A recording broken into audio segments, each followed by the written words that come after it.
اعوذ باللہ من الشیطان الرجیم بسم اللہ الرحمن الرحیم۔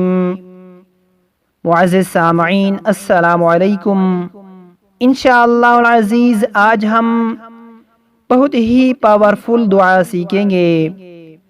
یہ دعا ہر مصیبت، غم اور دکھ کے وقت زیادہ سے زیادہ پڑھنی چاہیے، کیونکہ یہ دعا ہر مصیبت، ہر پریشانی اور ہر مشکل سے نجات دلاتی ہے۔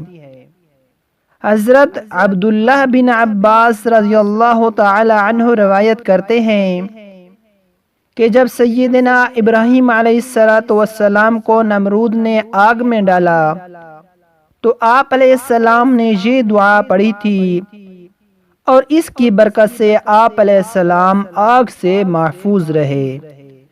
یہ بہت ہی پاورفل دعا ہے۔ اس دعا کو یاد کر لیتے ہیں۔ آپ نے اس دعا کو غور سے سننا ہے۔ بسم اللہ الرحمن الرحیم۔ حسبنا اللہ ونعم الوکیل۔ حسبنا اللہ ونعم الوکیل۔ علی اللہ توکلنا۔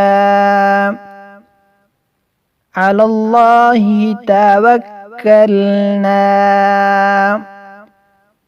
اس دعا کا ترجمہ سماعت فرمائیں۔ اللہ ہمارے لیے کافی ہے اور بہترین کارساز ہے۔ ہم نے اللہ پر ہی بھروسہ کیا۔ اس دعا کو زیادہ سے زیادہ پڑھنا چاہیے۔